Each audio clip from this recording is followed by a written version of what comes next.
The Messenger is made possible with funding from the Specialist High Schools Major Program, also known as SHISM. Do you have your red seal?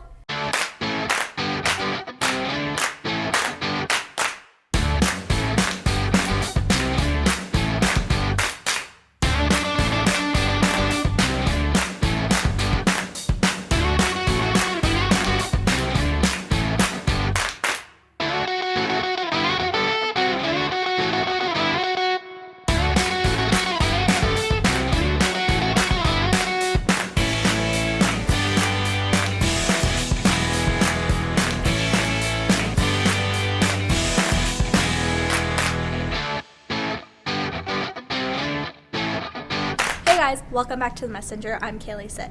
Today we'll be looking at the baseball tournament, CELP, and many more. First up, we talked to Ben to get the inside scoop of the students at Norwell. Hey Norwell Reds, welcome to Question of the Week, a recurring segment that's dedicated to finding out what makes you, you. The question of the week is, what is your biggest pet peeve? My biggest pet peeve is my lock, because when I try to unlock my locker, it usually does not unlock, leaving me locked out of my locker. Well, my biggest pet peeve is scratching whiteboards. My biggest pet peeve is when I have homework every single night. My biggest pet peeve is obviously when people break the law. My biggest pet peeve is when people talk over top of the teacher. My biggest pet peeve is being interviewed. My biggest pet peeve is when people leave my room without closing the door. So my biggest pet peeve is those dang squirrels coming on my lawn and eating all my acorns. Like, come on. All right, everyone, that's it for this time. But don't worry, the fun's not over yet. Stay tuned for our next segment for more laughs. See you later, Reds. Hi, I'm Desiree. I'm Kaylee. I'm Adam. I'm Liam. And we hope you're enjoying this episode of The Messenger. If you think you'd like to report on events in and around Norwell, we'd love to have you. Simply sign up for a communications technology course when making your course selection for next year. Comtech is a very hands-on production class. You get to produce segments for The Messenger and make a difference at Norwell. Audio, video, desktop publishing, marketing, multi-camera shoots, animation, photography, editing. You name it, we do it. Communications technology also qualifies for arts and culture specialist high skills major credits, so you can graduate with a red seal and have fun in the process. Comtech and the Messenger. We want you! Next, we'll take a look at the baseball tournament.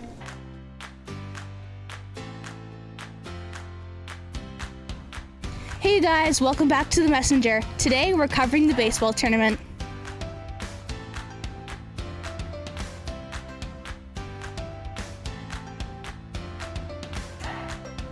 How much work goes into planning the baseball tournament? Well, lots of work goes into planning the baseball tournament. The prom committee has to advertise and get all of the teams in. They have to get their forms and money so they can play. They have to create the schedule. They have to order lunch. They have to worry about prizes. So lots of work, and like I said, the prom committee works on that in the leadership class.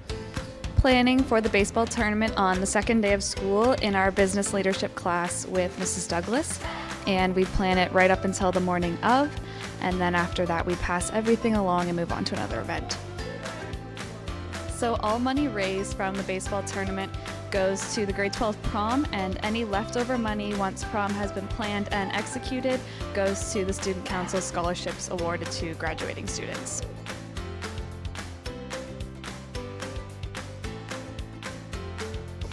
I think we're gonna be ripping some dingers. We got a beauty team this year. I think we're gonna do really good. We're gonna win, maybe.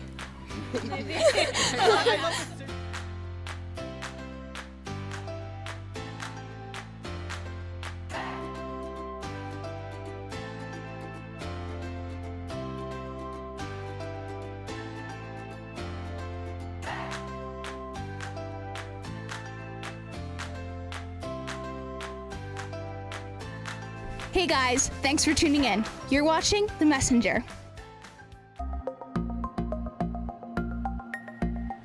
Now, Luke has a few tips to make your school life easier. Hello, Norwell District Secondary School. I am Luke Klassen, and I'm here to make your school life just that much easier. Number 1, your pencil case. Always gonna have one of these. Or your supplies. So if you don't, It gets really annoying for the guy sitting beside you. You're always mooching off. Hey, can I borrow your calculator? Hey, could you do me a real favor as a pal and give me an eraser? You know, they don't want to do that. They want their eraser. Don't do that. Please. Thanks.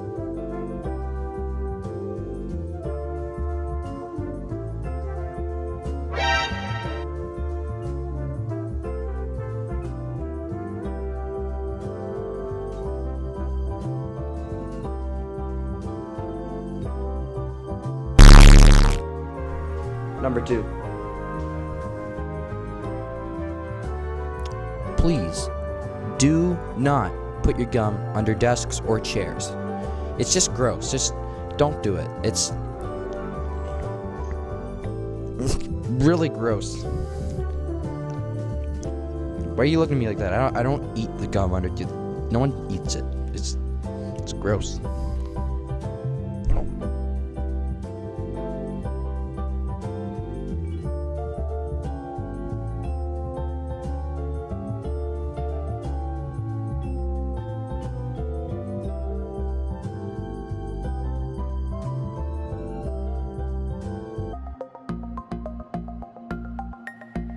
Now, Adam's going to tell us all about CELP.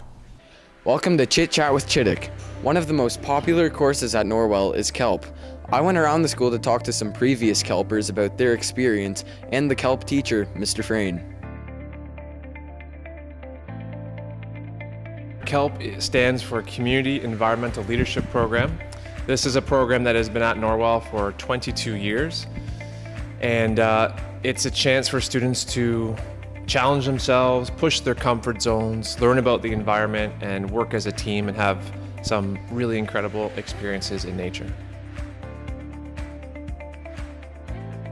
So you get 4 credits. You get grade 10 science, you get environmental science, you get civics and careers, and you get a outdoor education, which is a physical education credit. Well, my reason for doing CELP was just to get out of the normal and get out of my comfort zone and try something new outside of sitting in a classroom. So my sister did it and she had a great experience, so I just really wanted to try it out, and I heard great things about it and wanted to become more of a leader inside myself. Like, just let go of yourself right away, because it's going to happen sometime in the semester. You're going to just decide to be yourself, so you might as well just do it right from the start. Just don't be afraid to step out of your comfort zone and do things that you wouldn't normally do, because that really makes the experience so much better, and it just helps you be a great CELPer and then a great leader for Earthkeepers, just if you're not afraid to be funny and be out there, and yeah.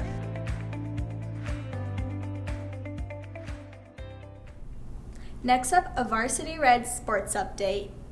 Hello from the Messenger, I'm Ian Ferris, and this is everything in sports up to November 7th.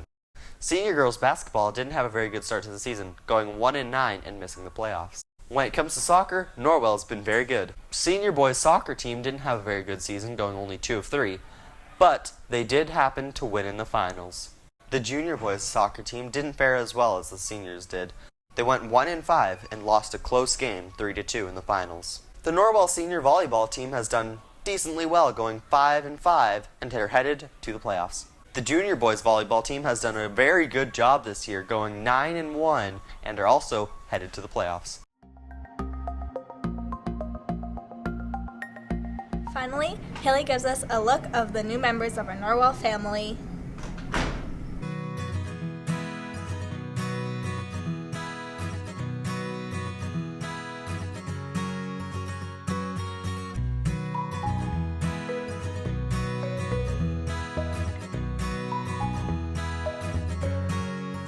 The 4 names of the chickens are Hey Hey, Nugget, Cluck Norris, and Roger. And if I'm not mistaken, I think this one is Hey Hey. They're pretty tame, so they'll come up and they'll actually just feed right out of your hand. They lay their eggs over here in this part of the coop, and the nests are right here. And as you can see, there is an egg freshly laid there. This is a fake egg that was put there to stop them from sleeping in the nests. So they were not in a barn where they knew how to roost. So they were sleeping in these, which is bad because then they put their waste in here. So they've been trained now to roost. Every morning the class lets them out and then they go and then this is their free range area. So chickens, they're looking for grubs, they're looking for bugs, they're looking for treats that sometimes staff members throw bits of their leftover lunch into the courtyard or an apple core and they'll go after that. So those are the treats.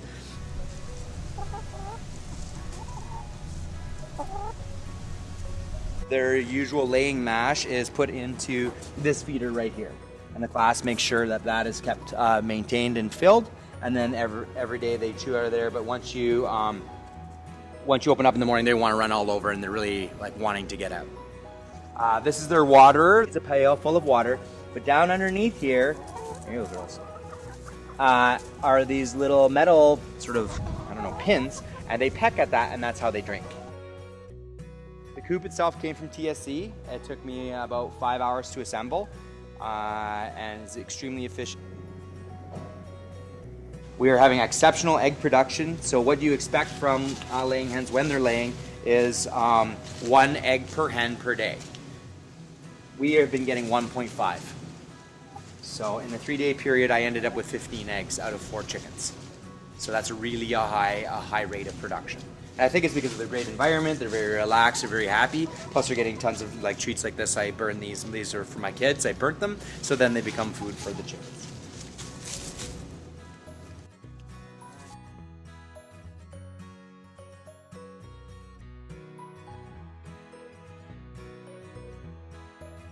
There was a rumor going around that we would harvest the chickens themselves for meat. No, these are laying eggs. So I really want people to know that these are laying eggs and they will live their full life expectancy. So another rumor going around that we rented these chickens. No, they are purchased. They are part of Norwell and they were $13 a piece. So there's no renting of chickens and I don't know if that exists anywhere. So I just would like to dispel that myth as well.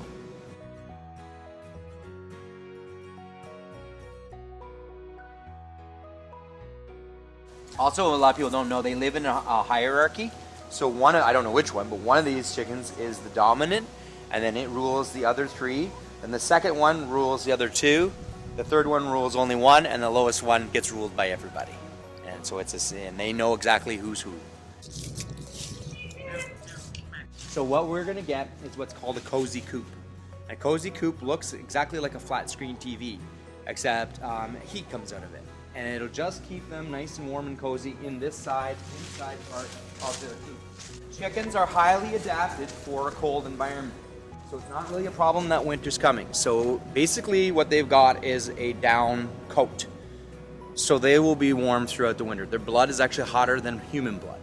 So they can survive like -10, -20. But what happens is if you don't warm the coop, then they will stop laying eggs.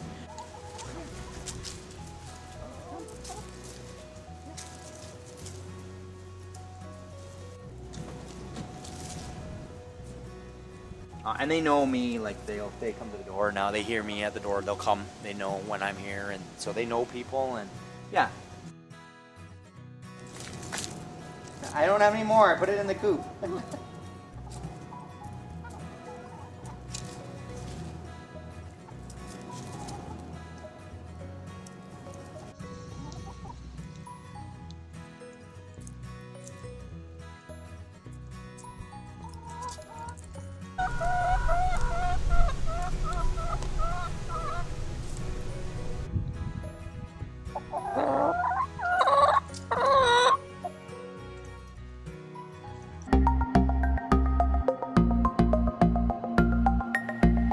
Alright everyone, that's it for this episode. I'm Kaylee Sit, signing off from The Messenger.